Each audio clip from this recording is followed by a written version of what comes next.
Tillu square movie వచ్చేసింది. DJ టిల్లుకు ఏదైతే sequel అనుకున్నామో ఆ మూవీ వచ్చేసింది. అయితే డీజే టిల్లు చూసిన తర్వాత మనకు ఏవైతే ఎక్స్పెక్టేషన్స్ టిల్లు స్క్వేర్ మీద వచ్చింటాయో ఆ ఎక్స్పెక్టేషన్స్ సినిమా రీచ్ అవ్వలేదని నా ఒపీనియన్. మూవీ ఓకేగా ఉన్నా కూడా ఓకే పర్వాలేదు మూవీ అయితే. బట్ డీజే టిల్లుని కంపేర్ చేసేంతగా లేదు. డీజే టిల్లు పూర్తిగా మూవీ మొత్తం ఒక ఎంటర్టైన్మెంట్ యాంగిల్లో వెళ్తూ ఉంటుంది. బట్ టిల్లు స్క్వేర్ ఎక్కడో కొద్దిగా పల్స్ని డీజే టిల్లు పల్స్ని మిస్ అయినట్లుగా నాకు అనిపిస్తుంది. ఎందుకంటే డీజే టిల్లులో ఉన్నన్ని డైలాగ్స్ ఎన్ని మీమ్స్ అయితే క్రియేట్ అయినాయో ఈ మూవీలో అన్ని డైలాగ్స్ లేవు.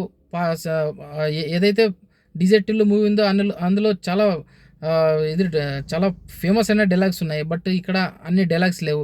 ఓవరాల్గా మూవీ పిక్చరైజేషన్ చాలా బాగుంది. సిద్ధు జొన్నలగడ్డ యాక్టింగ్ అయితే తీసాడని చెప్పొచ్చు.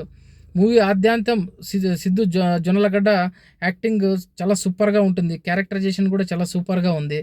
మళ్ళీ సిద్ధు జొన్నలగడ్డ ఈ మూవీని తన భుజాలపైన వేసుకొని ముందుకు నడిపించినట్లుగా అనిపిస్తుంది. డెఫినెట్గా సిద్ధు జొన్నలగడ్డ క్యారెక్టర్ మరియు సిద్ధు యాక్టింగ్ మాత్రం చాలా సూపర్గా అనిపిస్తుంది మూవీలో. అనుపమ మరియు సిద్ధు కెమిస్ట్రీ కూడా ఓకే పర్వాలేదు. నేహా శెట్టి రోల్ చాలా లిమిటెడ్గా ఉండడం జరిగింది. మరియు ఫ్యామిలీ సిద్ధు ఫ్యామిలీ మరియు ఫ్రెండ్స్ను ఏదో పెట్టాలంటే పెట్టినట్లుగా పెట్టినారు. వాళ్ళ క్యారెక్టర్స్కి అంత ఇంపార్టెన్స్ లేదని చెప్పవచ్చు. ఫస్ట్ హాఫ్ అంతా కూడా కామెడీ వేలో వెళ్తూ ఉంటుంది. కొద్దిగా క్రిస్పీగా కూడా ఉంటుంది. ఇంటర్వెల్లో ట్విస్ట్తో ఎండ్ చేయడం జరిగింది. తర్వాత నెక్స్ట్ సెకండ్ హాఫ్ వచ్చేసరికి అంతా నవ్వుకునే విధంగా లేదు. కామెడీ తగ్గినట్లుగా అనిపించింది. అయితే మూవీ ఎండింగ్ అనేది క్లైమాక్స్ అనేది అంత ఇంపాక్ట్ఫుల్గా లేదు. ఇవన్నీ కూడా కొద్దిగా డ్రాబ్యాక్ అయినట్లుగా మూవీ కనిపిస్తుంది. డీజే టిల్లు ఒక బ్లాక్ బ్లాస్టర్ అయింది. బట్ టిల్లు స్క్వేర్ పైన ఎవరైతే హై ఎక్స్పెక్టేషన్స్ పెట్టుకొని వెళ్ళింటారో కాస్త వాళ్ళకు డిసప్పాయింట్ అయ్యే అవకాశం ఉంది. ఓవరాల్గా మూవీని చూడొచ్చు, ఏం ప్రాబ్లం లేదు. టైంపాస్ అయితే అవుతుంది. స్క్రీన్ ప్లే ఓకే పర్వాలేదు. ఒక 70% వరకు స్క్రీన్ ప్లేను బాగానే ముందుకు తీసుకురావడం జరిగింది.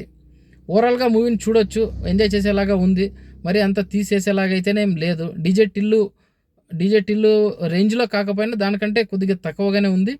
మూవీ ఓకే ఓ మోస్తరుగా ఆడే అవకాశం కూడా ఉంది. మనకు వీకెండ్లో మనం ఇప్పుడుండే మూవీస్ని కంపేర్ చేసుకుంటే టిల్లు స్క్వేర్ మూవీ చూసి ఎంజాయ్ చేయవచ్చు.